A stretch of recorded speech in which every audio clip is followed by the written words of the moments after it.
Okay, everybody, we are back with episode 50, the big 5-0 of the 580 show. Thank you guys for joining us again. Just wanted to hop on. We had a great interview with Cody Abell this week. He is a top lightweight strongman competitor, came in second place at nationals this year. Great guy, friendly, just wants to grow the sport. So we had a great sit down with him. Before we get into that interview, I just wanted to share with you guys, yesterday we announced our first ever merch drop. Dante, can you see the site? Frawley, can you see the site? Yeah, everything looks good. So we're kind of changing up the way we're doing merch moving forward. If you go to 580barbell.com, you can browse the site. If you hit gear, this is our walk the walk drop. It's our winter drop. We're not going to have 580 barbell gear available again until the spring. So kind of gives a little bit of an explanation of walk the walk, why we say it at the gym, how it came about. Actually, when I reference in here, a member said it one time. That was Frawley that said it, I think was the first one. So you can come on here. We have till December 11th. These three items will be on the site. And you can order them as much as you want, 1 item, 3 items, 10 items, whatever you want until December 11th. Once December 11th hits, they're gone. So all you have to do is just go ahead and click. Shows our nice design right there. Walk the walk with the yoke is the H.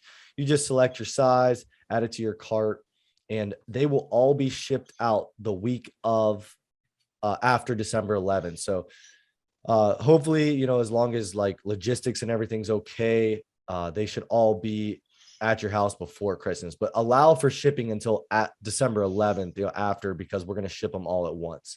So you can just see our cool designs. We got the 580 beanie as well right there with the 580 diamond and the signature t-shirt. So like I said, we won't have any merch available till spring 2022, probably February-ish leading into spring. So we've got these 3 items. So if you want to represent 580 barbell, you want to grab some merch, go ahead and grab the walk line. Guys, got anything to say about that? What do you guys think about the design?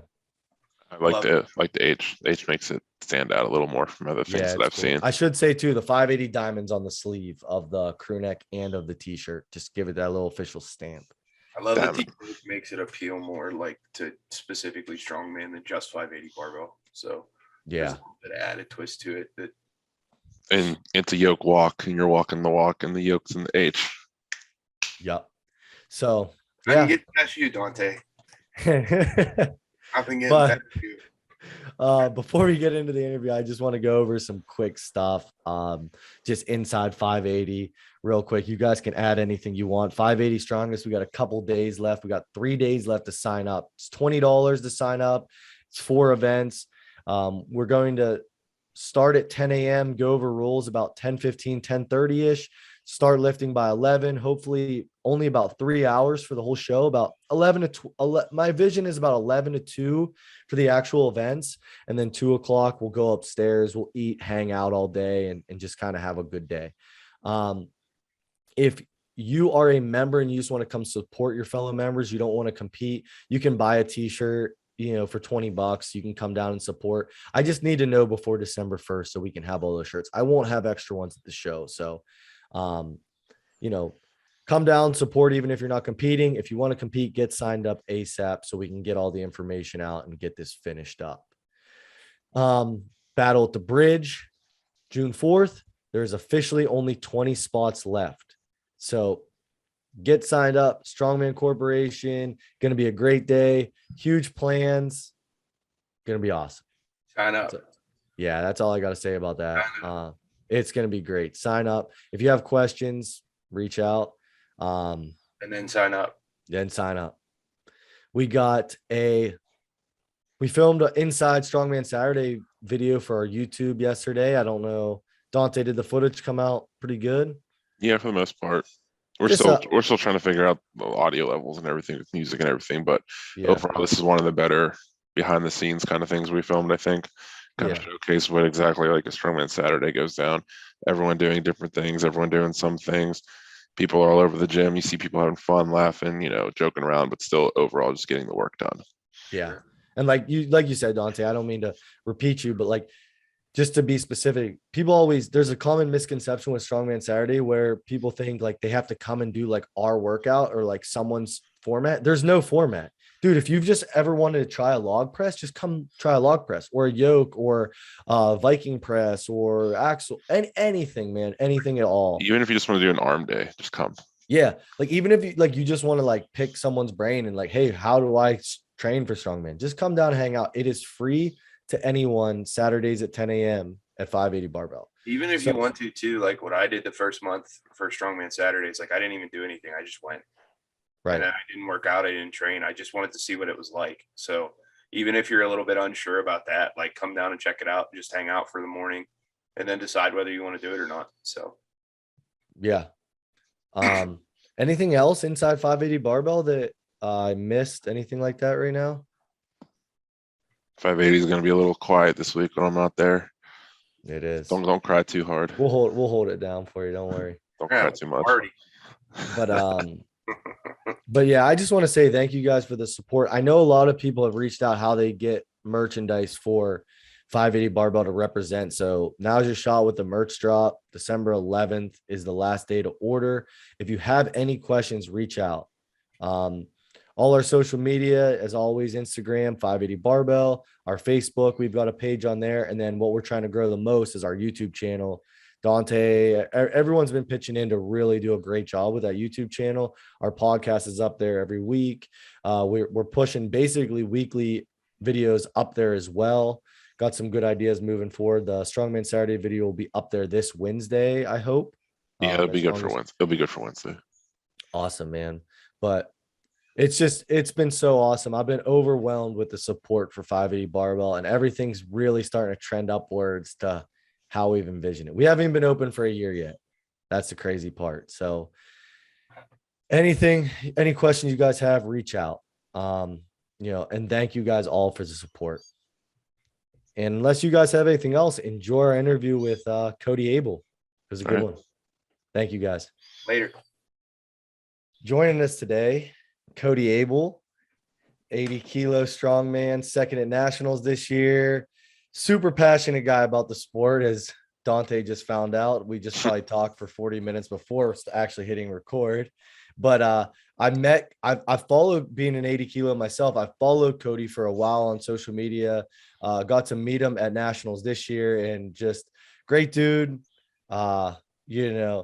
Super friendly, as most 80s are. But I just want to have him on here, talk about some of the changes coming in strongman, our class specifically, and kind of just see where we fall and where he sees us going, and just kind of introduce himself to it. So definitely plan to have him on more in the future too, as a friend of the program. So Cody, thank you for joining us. You want to give a little background on yourself, like how did you get into competing, like who you are as a person, stuff like that? Yeah, absolutely. My name is Cody Abell. I live outside. I live about 5 miles outside of DC in Northern Virginia, in a little place called Falls Church. I am happily married to my wife, Lane. We got 2 dogs and a cinder block garage gym out back. And I am a professional tattooer. I started tattooing in 2008. And as far as like strongman and stuff goes, I started lifting just in general. I never lifted weights before. I did sports until I was maybe 14 and then stopped, but I started lifting weights in 2010 or 2011, something like that. And then after kind of doing the typical fitness thing of like bodybuilding, powerlifting, and then like I would drop into CrossFit gyms a couple times a month. I officially signed up at a CrossFit gym at the new year of 2014. And then I made a hard go of it to try and make it to regionals as a CrossFitter. And at the very end of 2016, I made a ton of progress, but I wasn't enjoying the training to be a good CrossFitter. I still really like CrossFit, but the training to be a really good CrossFitter is a little different than people expect. And I wasn't having fun. So I signed up for the 2016 North Carolina Strength Challenge and went in as a open 175er and competed by myself, as a lot of 80 kilo dudes can relate to at times. And I just was hooked after that, man. And I've now since been to nationals twice, OSG World's Strongest Man 3 times, the Arnold once, and I'm about to make it to my second Arnold in March in about 100 days. Heck yeah. And yeah. So let's kind of just jump into it. There's a bunch of new stuff coming with Strongman Corporation. Some stuff we kind of know, and some stuff's kind of up in the air. And just not even just Strongman Corporation, like in the next couple years, as this sport hopefully continues to evolve and more stuff, like Furman just announced the Clash for the 80s, potentially, hinted at it coming next year, stuff like that. Like, where do you see this class being like a couple years from now? Oh man. Well, I think literally up until month-ish ago, the last few months rather, I think the 80s were like this niche weight class that, and I say this with acknowledging that the women's classes probably were treated similarly, if not worse. So I want to get that out. I want to get that out in the forefront, that everything that we experience, the women classes have experienced for longer. So yeah, I just want to get that out there ahead of time.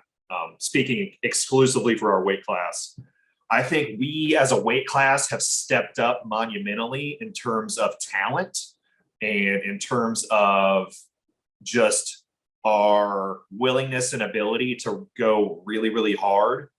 I think especially at OSG a couple weeks ago in Daytona,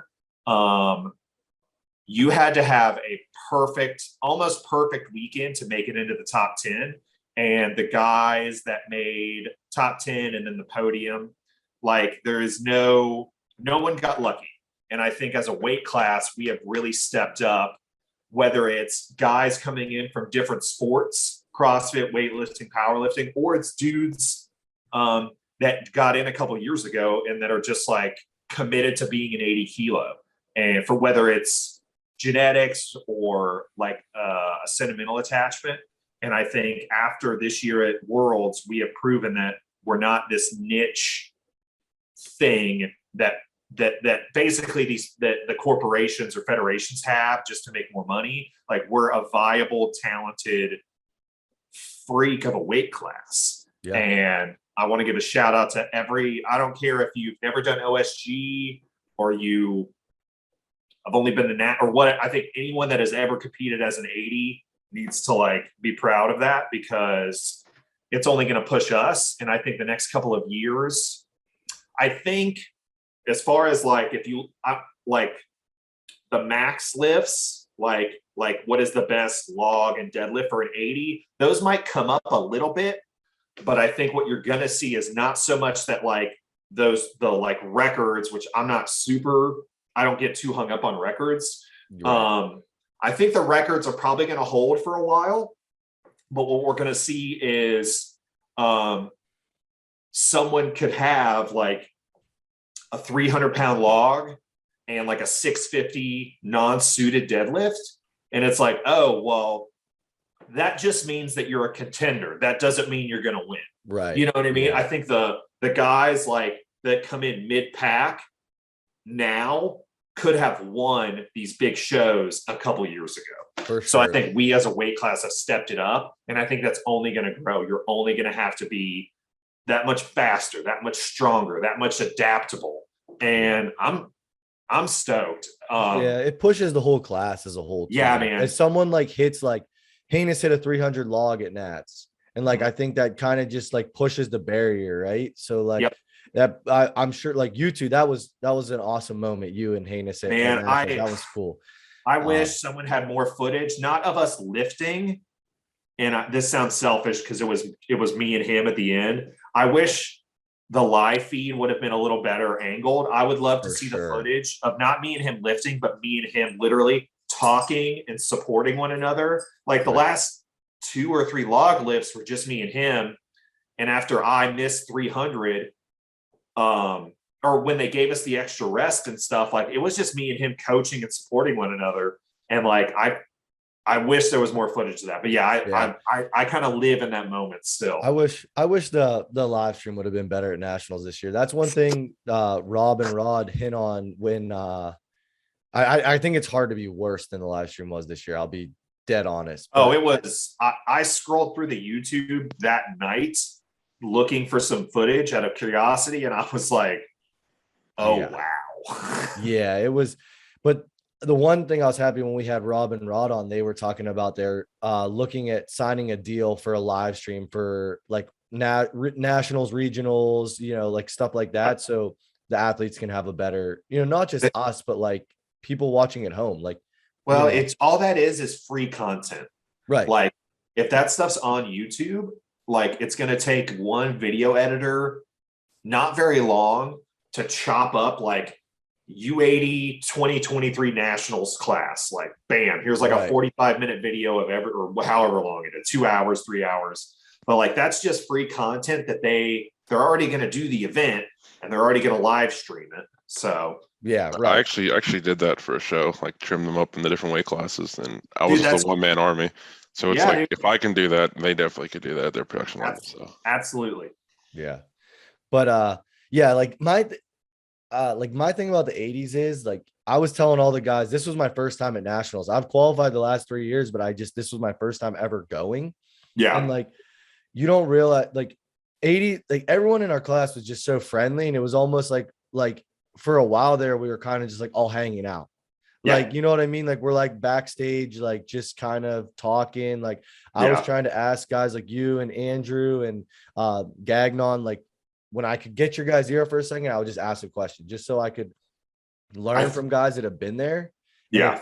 It's crazy how friendly and awesome this class is. And I think this year having 32 guys at nationals for our class, like that's a big step for us. 32 guys out of however many qualified. Considering how difficult, I would argue it's more difficult to qualify at for nationals than in some ways it is to qualify to get to the Arnold in terms of logistics. Logistically, it is easier to qualify for the Arnold as an 80 than it is to qualify at nationals for nationals because there's so few of us.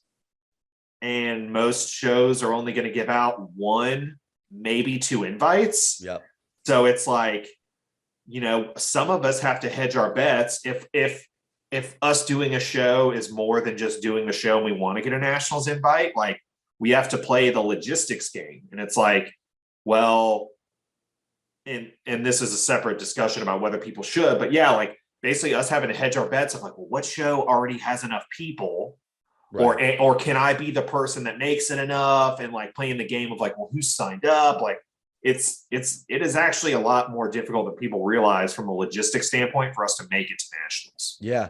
And if you wait too long and it's like, you don't get, you have a shit day or whatever, it's like, well, it's already May, now it's like, if I want to go to nationals, I have to rush and try to find another show. And, I agree. It's tough. I've only ever been to one show that lightweights had 2 invites, and there was 8 of us, I think. Yeah, it was there. I will say this just in case. I mean, it sounds like you're busy, but we've been having. So I live about 3 hours from Virginia Beach area, and there's a couple of gyms out there that has shows regularly. And man, the 80 class, there's always like 4 to 10, depending on the event, which is great. Yeah, that's awesome. So be on the lookout. Yeah, that's cool. I need to figure, because my biggest goal right now is nationals this year, upcoming year, 2022.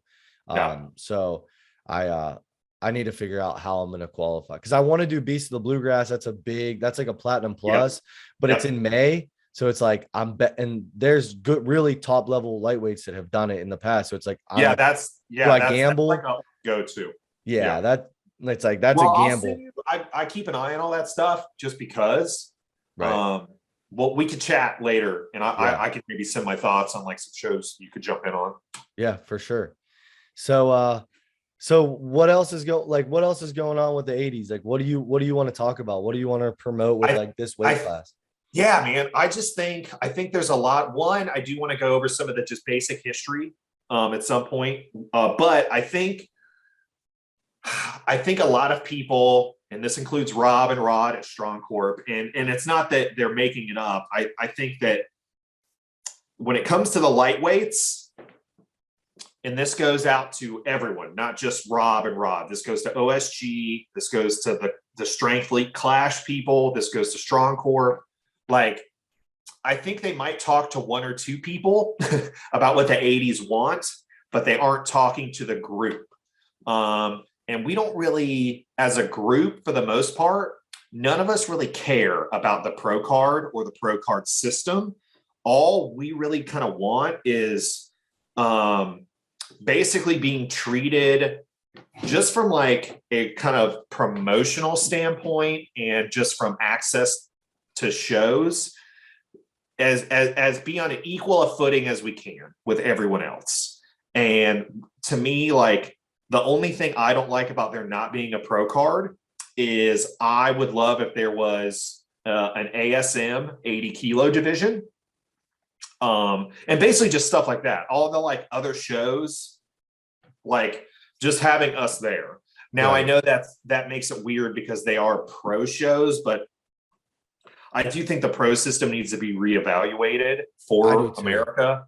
But just like little stuff like that, and like Strong Corp promoting the 80 kilo class, like, and I think it's a lot simpler than I mean, the 80s need to step up. The guys in the class that want the class to grow and get more promotion, we have to step up in terms of putting ourselves out there. So like posting more training videos and stuff like that. And all Strong Corp can do or should do is just reshare that stuff, you know, like just like the main CrossFit Instagram, like they do that all the time. Half the stuff they post isn't even generated content. It's like, oh, here's Tia Claire Toomey doing this thing. Right. It's just free content provided. Free content. And it's all out there. I tag Strongman Corporation in every post I do. Yeah. So, you know, that's a really easy answer. So I just think stuff like that. I think as a weight class, we need to step up in our attendance a little more, and be prepared to take a couple L's in terms of, yeah, we all do need to sign up for more shows more and not just play the logistics game. It is a little more complicated for us because, I mean, other people have to make weight, but I don't think people realize that, like, as an athlete gets smaller, the weight cut is more of an issue. You know what I mean? And I think given that we are probably anywhere between 5'1" and 5'9" at best, and we're training, in my opinion, the single most anabolic modality, it's actually a lot harder than people realize for some people to make weight. Whether that means you're on the other end of the spectrum of like, oh, I have to build up to being 180, 185 pounds, or you're like me, or like I have the genetics of like a hobbit and like I want to be like little and thick.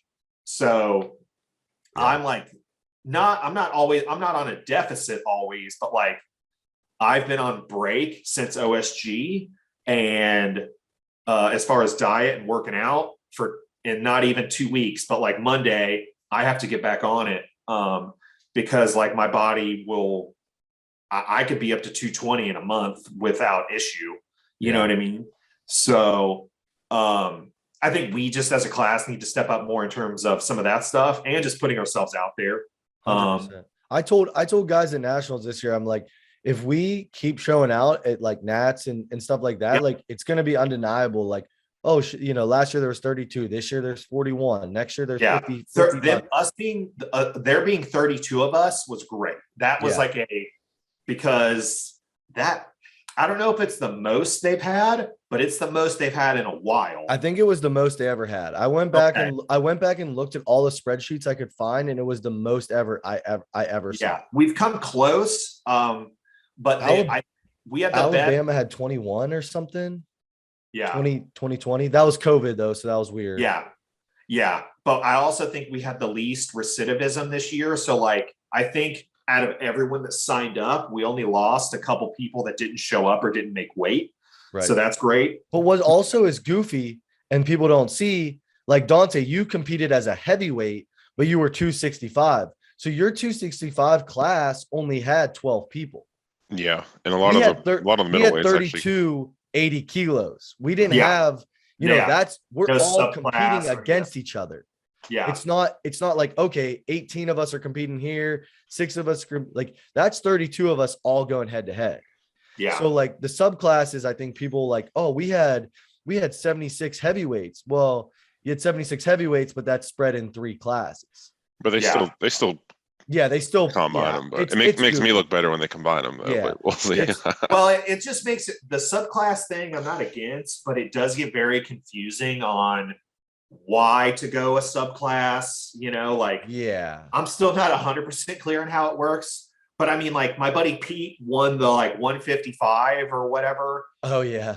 Thing, which I think I love Pete. Pete and I have been competing together since I started. And that means Pete got an Arnold invite, and that's fucking awesome. Yeah. But the subclass thing is just, and this isn't a criticism, I'm just very confused how it works. I think it's going away.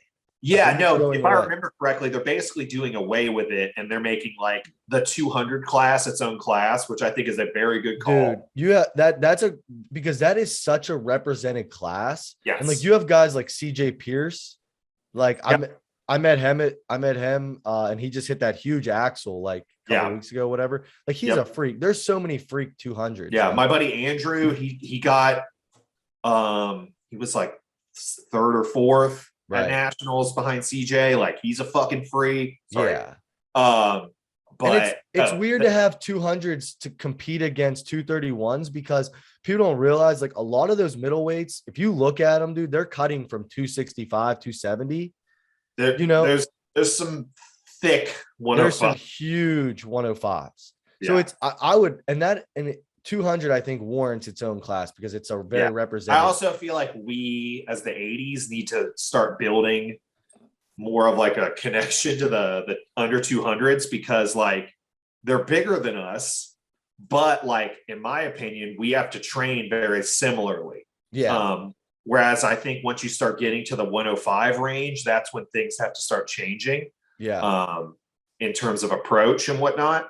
Right. But us building like kind of like how the 105s and the opens have this real symbiotic relationship now. We need to build that with the 200 class. Well, like that's kind of what I was getting at. And I want to rewind a little bit because you mentioned like America's Strongest Man, like, and they talk about their plans to make that a big pro-am show. Yeah. So like, if you're making a big pro-am show, why not have the 80s? Like and I told Rob that on the show and they said, hey, if it makes sense, we'll do it. Like if you present something that makes sense, we'll do it.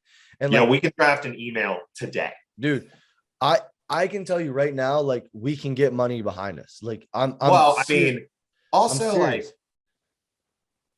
even if we laid out really simple criteria for how they could establish who gets invited or whatever, or who can register, like they can limit it to like say 10 to 12. And like, honestly, man, that's just going to be more money for them. That's 10 to 12 registrations 100%. Because we're not pros. And kind of, in my opinion, leads into some of the stuff I wanted to talk about as a weight class of like what we have to offer, just in terms of literally the benefit of having lightweights at a show. Yeah. But no, I mean, well, if you guys did want to approach them and needed me to get some input, like I would love to be in on that because having an 80 kilo division at ASM, I'm one of those people. I'm like sort of oppositionally motivated.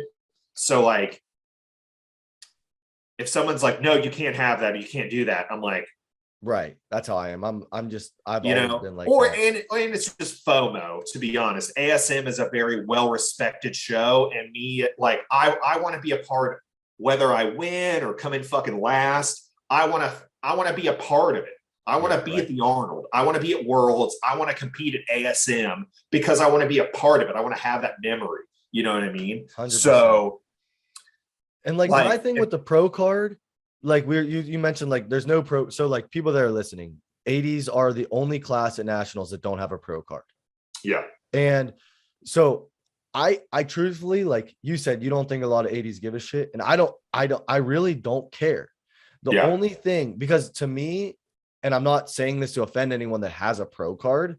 No, it doesn't mean anything. Like it besides America's Strongest Man, I don't really think it means anything for Americans. So like my thing is, okay, Cody, you came in second in nationals. Okay. So you get a pro card this year, say top 3, you get a pro card. Now, what does that do for you? In the current system, it means that I am limited to, I was talking to my friend Monica, she's a pro. And I asked her, I was like, what does this mean? Right. Because I wanted clarification from an athlete, not an establishment. And once you get your pro card, you're limited to a certain number of shows that invite you or you ask to do that may or may not have prize money. To my knowledge, you don't have to register, you don't have to pay registration, and I think they cover hotel and lodging to an extent. But it basically means you're only allowed to do a few shows. And those shows are getting like fewer and fewer. And that is the complaint, is that the pro card system is that there is a lack of the system in place. Right. And it's like, no, I agree completely. And luckily for us as 80s, well, actually kind of as a whole sport, OSG in a lot of ways negates the point of a pro card system, because up until 2017, the first year of official strongman games, for the 80 kilo weight class, the world title was the Arnold. And whoever won the Arnold was considered the world champion. I mean, you definitely could argue that like whoever wins the Arnold, it's just like with the open men, like most likely the person that wins the Arnold is probably going to do really well at OSG. But I think OSG being the official owner and distributor of the world's strongest man at 80, at 90, world's strongest woman at 82 and 73, I think them stepping up kind of shows that, like, unless we reevaluate the pro card system, it doesn't really hold a candle to the fact that I don't even have to be a member of a federation to do OSG. I have to, depending on how I qualify. Right. So I can do an online qualifier, pay $10, and then boom, if I qualify, I qualify. You know what I mean? I know they're doing some actual in-person shows, but most people opt for the online qualifier because they don't have to make weight. And they don't have to leave home. It's very simple. Yeah, I truthfully, like, I love that system that OSG does, and I hope they don't get away from it this year. I think they've had so much success with it, and there's so many people that qualify through it that we're going to see it coming. It's going to be around at least another 2 to 4 years. I really hope so. Yeah, because it makes it attainable for everyone to try. Yes, that's what I like about it. You don't have to travel. You don't have minimum of maybe 5 shows in the continental US a year that qualify you for OSG. I think the online format's too viable. Yeah. I don't know. What did you think about going last at nationals this year? Like going, what did you feel about that? The logistics? Yeah. I'm just very confused. Oh, I was like, I remember like I think I might have asked you or Andrew, or I asked someone, I was like, do we usually go last? And you were like, hell no. Like, no, we historically, every show I've ever done, no matter who, we're always the first men on the field after the women. And this kind of goes into what I'm going to go into in a moment of, like, we set the pace, the 80 kilos, because we're the first on the field. We literally set the bar. I think, people could argue against that, and I'm open to it. But the fact is, we literally are the first guys on the field, mostly. So we set the standard for what you should expect. As far as us going last at nationals, I guess I just still don't understand why they did that. Yeah, To me, it's easier to add weight than take it off. Yeah. And well, what was it? Day 2, we went like, it was just very weird. well, like my thing was like, I mean, and I get like strongman. Like one thing about strongman that I kind of disagree with is that it's always been and you tell me how you feel about this, but it's always been like, oh, it's badass. You don't have to warm up. Like, you know, we just pick up a rock. I think there's a level of that is very stupid. Like you have top level guys at nationals, the guys that are supposed to be the top level, and you're like, hey, you have to do this yoke completely cold. Like you don't even get to touch the yoke. Like to me, that's stupid. Like if that's strongman, to me, I think that's a dumb part of strongman. That I would argue is more of a training mindset that has its utility at times, but for a national run event, national level event that you want people performing as well as they can, given the task that you have burdened them with, like there needs to be some type of warm-up situation, and it doesn't need much. I just did OSG, and there was like 300 athletes. We had 2 logs, 2 yokes, couple of sandbag. Like we had the bare minimum, but that's all it took. We figured it out. Like it was a little chaotic, but it literally just took us like, who's in what class? Let's line up in order. Like it was very manageable, all things considered. But no, like, I mean, I'm biased because sometimes stuff like that plays into my favor because I actually spend so much time warming up and cooling down, and I do so much like weird primer stuff throughout the year that I can usually rock without that. But just in terms of an event, that's not ideal. That's how it is at the Arnold. We all warm up together on the field, and then we literally all go stand behind the bleachers for sometimes upwards of 75 minutes. Yeah. I think no. I just think like you're doing a show and you call it nationals. I think that should mean something. And I think when you get there, it should be like, okay, we have enough implements for everyone to warm up. We're going to logistically have the 80s warm up, then, you know, then the 200s and 231s. And like the way us going last, I thought made zero sense because if you think about it, you have all the heavy dudes that lift. They're lifting a lot more than us on a log. You know, you saw sometimes. Yeah, right. I'm talking the top guy. No, yeah. So like you have guys warming up, you know, above 300 pounds on a log. And then for us, it's like, we're standing there like, you know, and it's like, we're kind of just an afterthought there. So I didn't really like it. You know, that also, I think we as a weight class need to step up a bit, which I think we did at OSG in the back. Mm-hmm. Like everyone's like freaking out about warming up.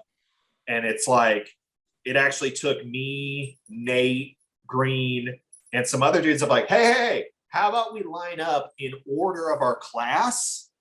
And that'll just make us that much smoother. Right. And like, even if we had to strip off weight, like that actually, like, so like we had all the like middleweight and open women get in front of us. And then the masters got behind us. And like, so I think in terms of the back area, that unless Strong Corp gets like a flow master, which I don't think they might, I don't know. I just don't think it's like, I don't think it's like rocket science. It's like, no, have a freaking log for the 80s, have a log for the middleweights, and have a log for the heavyweights, and you line up. Even I don't even think we need one for each class. Like if all we had was 2, but there was a flow master in the back, like kind of like Monica was doing at, you know, like 80s, wrangle up. All we would need is someone else with a clipboard of like, hey guys, we're going to line up in order of your class. And if we need to strip weight off, that's fine, because now we're in an order that makes sense. Right. Yeah. I don't want to hang on it too much because I get it, but yeah, it was a thought I wanted to ask you. No, yeah. I mean, I don't like it. I remember like what was the next to last event? The bag or the deadlift? Wheelbarrow on day 1 or day 2? It was the wheelbarrow run was the second to last. The run. I just remember, I think I was going out to do my wheelbarrow run, and I saw all the heavies hitting the empty yoke. And I was like, I remember walking out there and I looked at my coach and I said, I'm not going to get to warm up for yoke, am I? And he goes, doesn't matter, just do the wheelbarrow. And then I came back in and he was like, you're not going to get the warm up on yoke. Yeah. So I remember I walked out to try the wheelbarrow run, like my warm up. And as I was walking out to get in line, they said, no more attempts. So I didn't touch the wheelbarrow. I think I touched it literally once. Yeah. I was fortunate that we have it at the gym. So like I was familiar with the wheelbarrow at least, and I had done runs with it. Yeah. But then I remember walking out from our heat from the wheelbarrow, we just got finished, and walking past them bringing out the yokes to the floor, and they were like, we have to go. So it's like the last two events, like a 610 wheelbarrow and a 610 yoke or whatever it was, and not touching either. It's like, damn. That's better. You're gonna need 2 C4s for that one. That's brutal. But yeah, man, what else? So I definitely want to have you back on to keep talking about this, keep pushing it. Maybe have, like, I know we talked offline about having like Andrew on here, some other, I want like highlight, whoever in the 80s that wants to come on and help grow it. What else? You have anything else you want to like promote, push while you're on here right now?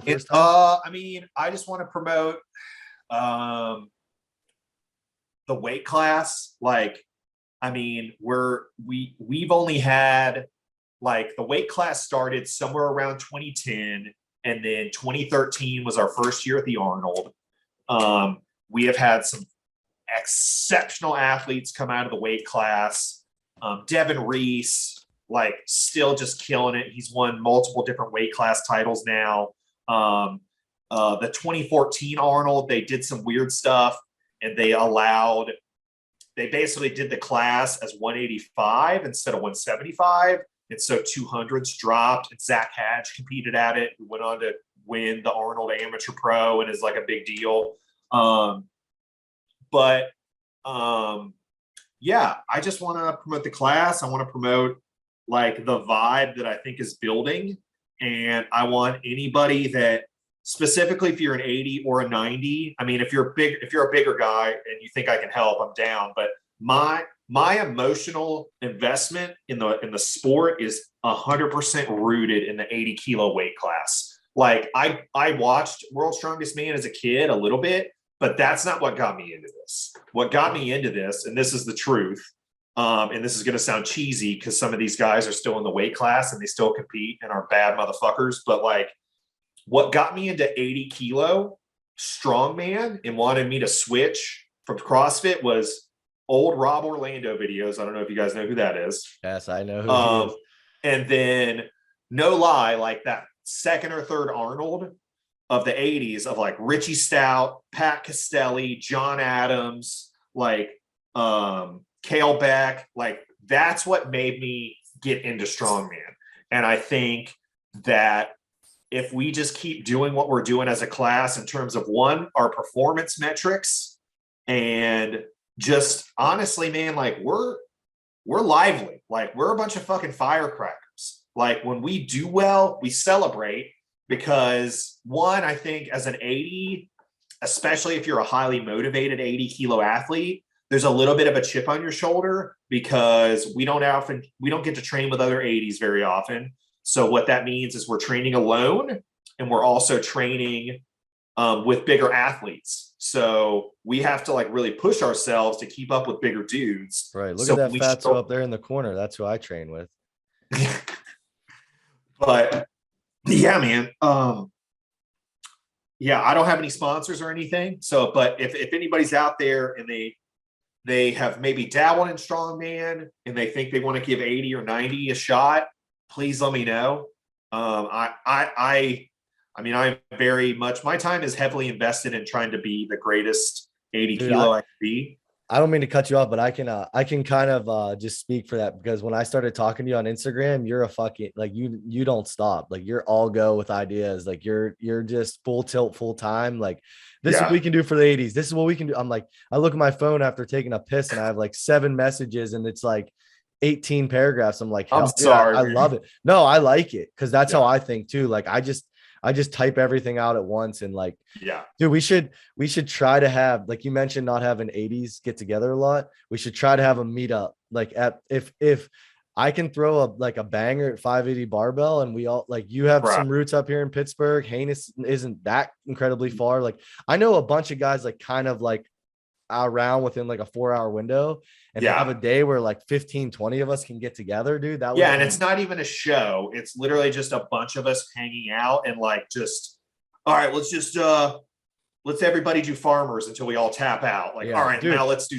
you know what I mean? I will throw a banger if we can get like, if we can like pick a date and get everyone together. I mean, I'll be honest, dude. I was talking to Heinous and Ross Remillard last night and this morning about that very thing. So like, again, this is going to be the type of stuff. Sadly, the issue is with this type of stuff, one, if it'll foster community, but if we wanted to push the weight class, we have to document this stuff. Yeah. Somebody's got to be there taking photos, videos. That's my videographer up there, man. Oh, okay. Well, videos. We just started kicking off our YouTube channel. Like we're trying to, because there's not really a lot of like strongman content out there. Like there's like, Alan Thrall obviously does it, but like, and like there's some other guys like Joey Satsbury, and there's definitely, I don't think like the ins and outs of strongman. Like we just filmed yesterday, like our strongman Saturday at the gym, just to show people what it's like. And we're just trying to push weekly content, like obviously with the podcast and stuff too. But dude, we'll document whatever. We'll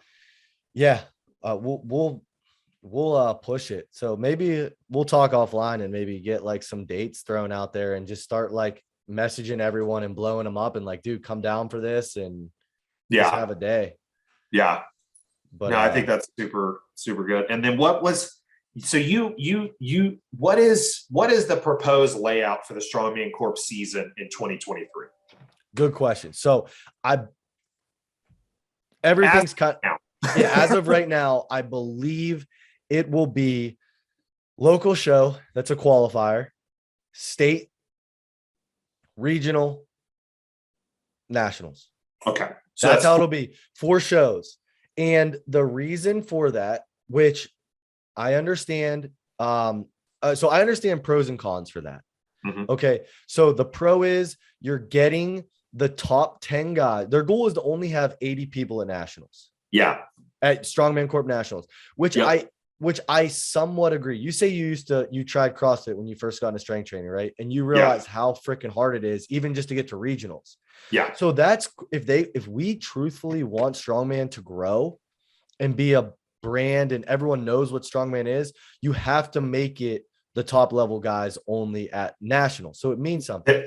Yeah, there's a lot of, if I'm cutting you off, tell me. No, you're good. So like the proposed layout, I am not against it all. The issue is whether the end of it, like national, it's all dependent on several things. One of which is what is the payoff? And I don't necessarily mean prize money, but what is the payoff of being a national title winner? Right. You know what I mean? So if we have to extensively compete twice as much, and honestly, what they're also doing, which I don't know if it's the point, but what they're also doing is sort of monopolizing your season. You know what I mean? So if I have to do 4 shows a year to win my national title, that's okay. Like that's just sports, but that's 1 show at minimum a quarter. And then at the end of that season, I have to extensively be the strongest I've ever been, on top of the other 3 previous shows. What is the payoff, and what do I get from winning or podium at nationals? Right. And I think it comes down to execution. Yes, like it has to be executed properly, because like I think nationals will look cooler. It'll be better ran. It'll be everything you expect a nationals to be if there's only 10 lightweights there, and there's only, but it has to be executed.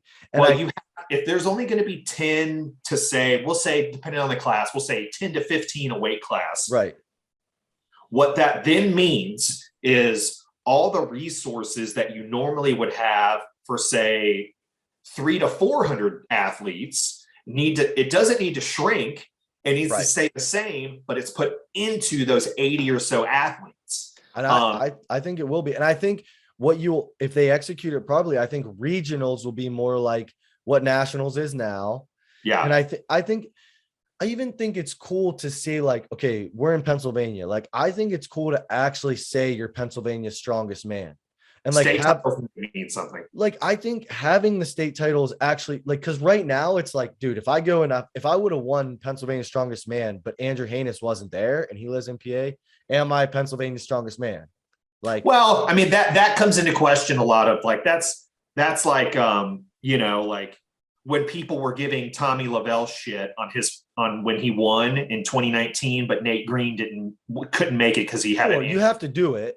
So yeah, but like I do understand what you mean. Like you have to make. I'm not saying like if in the new format, if I show up and I win and I just beat who was there, then I'm the Pennsylvania Strongest Man in my opinion.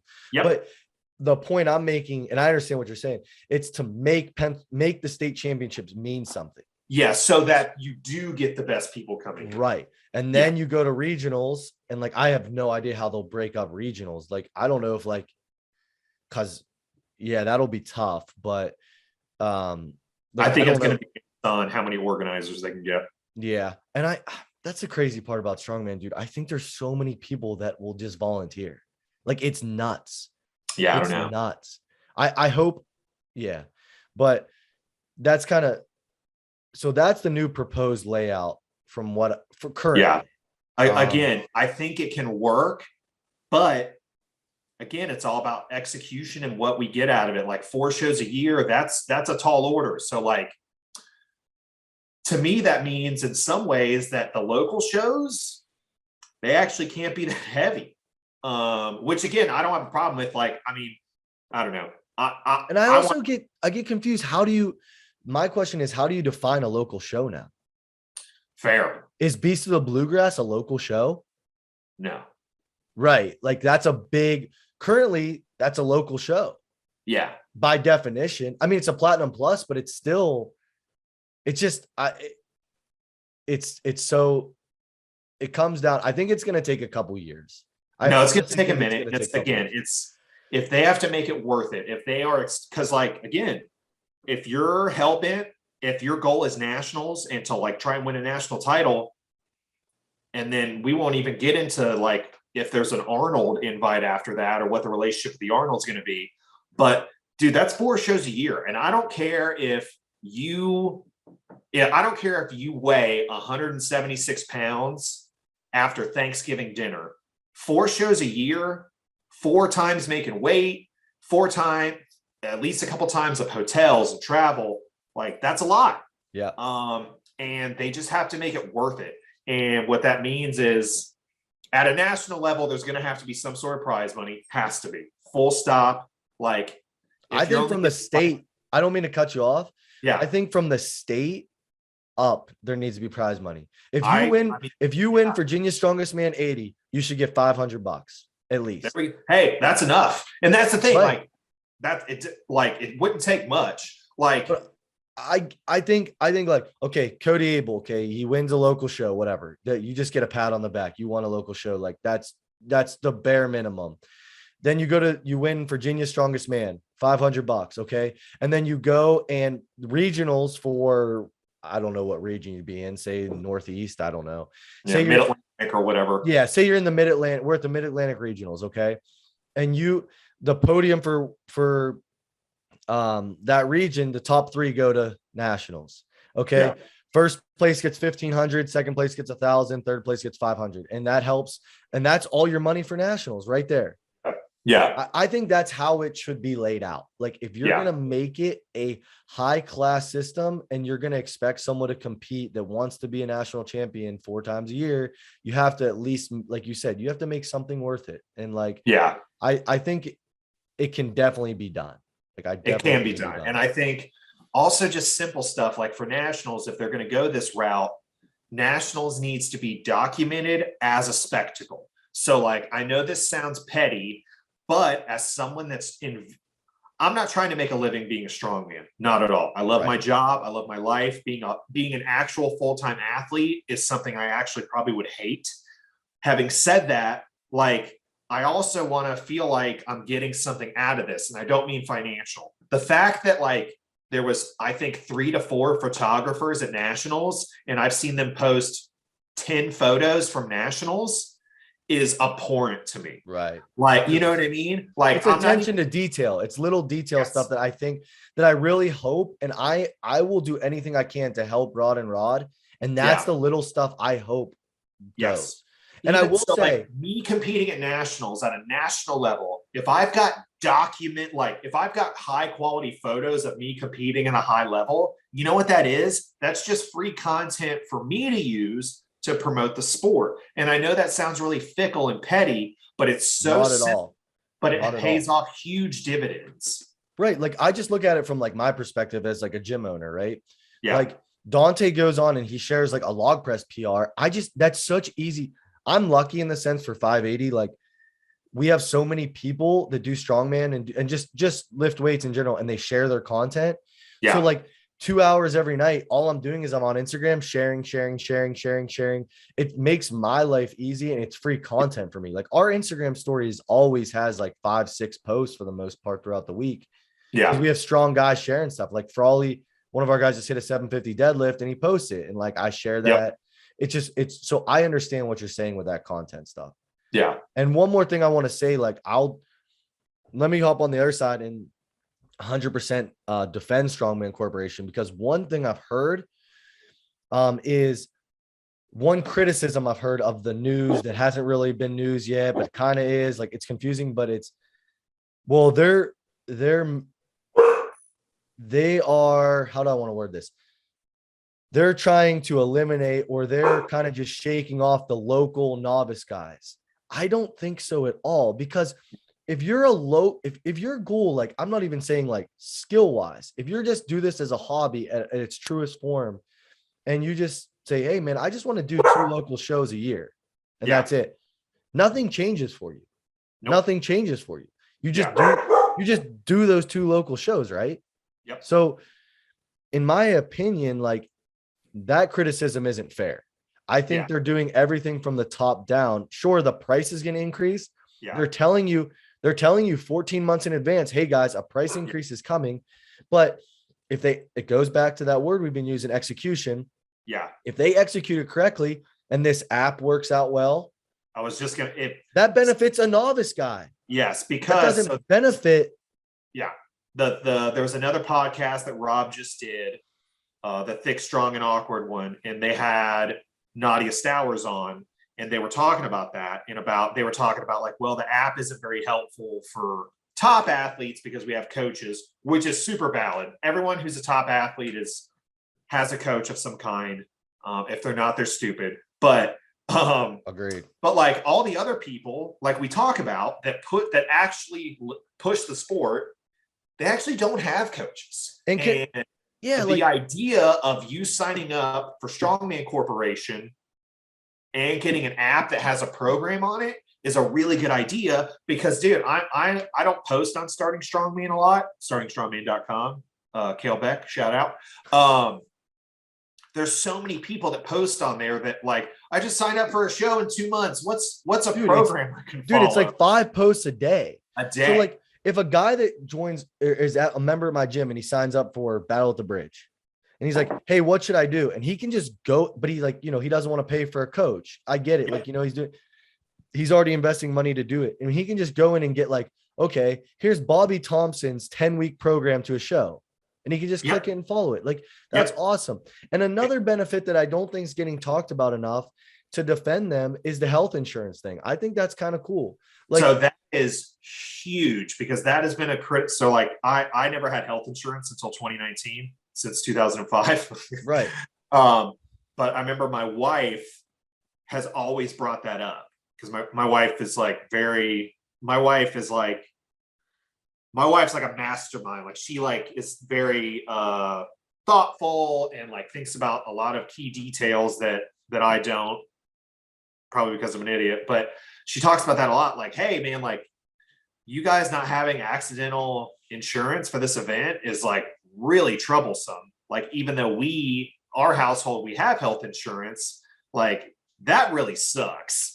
Yeah. And they don't talk about it. Like Rod said on the pod, like, it will be for in training for a show and at the show for like, and the number he threw was like minimum, like that it would cost. It was like under $10 a month. Like, That is huge because you know how like you put your body at risk of doing this, and like a lot of people aren't fortunate enough to have health insurance, like Yeah. unfortunately. So it gives you the option to do it. So I think that's another cool thing. So I think Again, I think we'll see in the execution. next year or so, Yeah. and I'm really rooting for him. And I think people in strongman, like I hate to see the division, like I hate that, and I think people hate change, and I'm just like, dude, give it a chance. And like the thing that has become apparent to me, and I'm not thinking about one person in particular, but just so much negative comments and stuff and doubt. It's like everyone wants to see strongman change for the better until it minorly inconveniences them.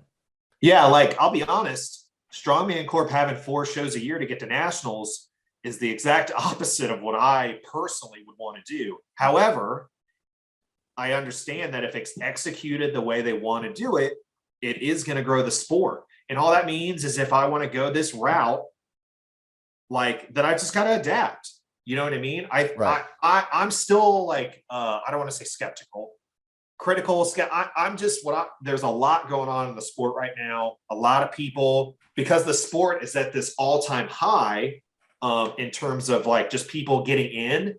Like there's a lot of people trying to do a lot of stuff, and I hope that all actually I don't want, this isn't me like putting my eggs in the Strongman Corp or the OSG or even the Strength Fleet basket. I want all of them to keep doing it. Right. I want to be overwhelmed with opportunity. That, you know what? That's what it is. That's what the 80 kilos just want. I think we just want more opportunity to do what we want to do.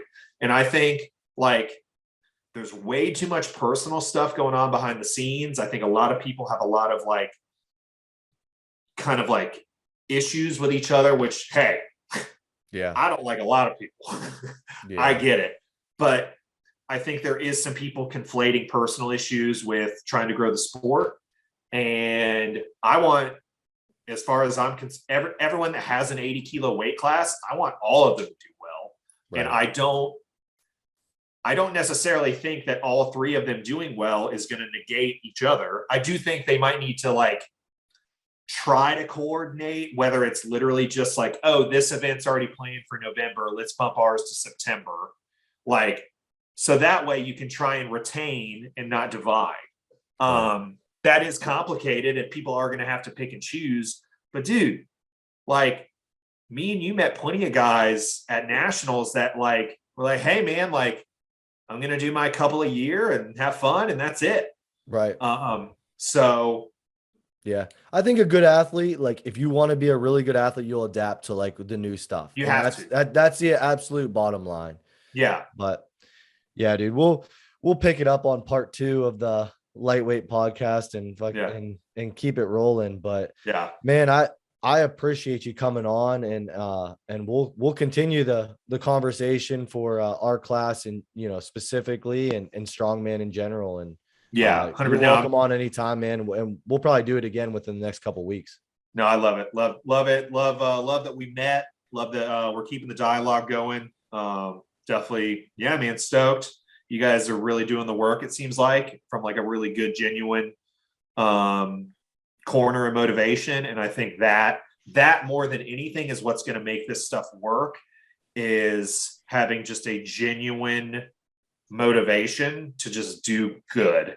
And I think you guys are doing it. So if there's anything I can do to help, let me know. I have a very busy life, but I'm trying to like rearrange some things so that like I can have a little more flexibility to not just compete in the sport, but be within the sport. I think that's what nationals and OSG showed me, that even if I get everything I want from a competitive standpoint over the next couple of years, as a person, I need to have a little more fulfillment by helping others and just being a part of something. So for sure. So make sure you guys go and follow Cody, strongest_tattooer on Instagram. Is there anywhere else, Cody, right now? Yeah, man. You can always follow my work account if you guys want to get tattooed. It's Cody Abell, Cody_Abell. I tattoo a lot of strongman athletes, and if anybody wants to come in town and hit a session and then get tattooed later that day. That is definitely, I've done that many times. Check out my shop, Tattoo Paradise. Yeah, we just had our 20-year anniversary in DC. Shout out to my gym, Tyson's Playground. Shout out to my nutritionist, Emily, and Black Iron Nutrition. My coach, I don't know if you got to meet him, Josh, at Nationals, but my coach, Will Hall, I don't even like calling him my coach. Yeah, no, I didn't get to meet him. He's my really good friend. Yeah. So yeah, man. And then everybody check out all the other lightweights. Andrew Haynes, Ross Remillard, Nate Green, Tommy Lavelle. God, there's so many of us. Nick Gagnon, Raph. Like just go down the OSG and the Nationals list and just follow everybody on Instagram. Watching a bunch of like 180 to 190 pound dudes deadlifting and pressing a shit ton of weight is always, I think, cool to watch. So absolutely. Well, thank you, man. Till next time. No problem, brother. Thanks. See you guys. Yep.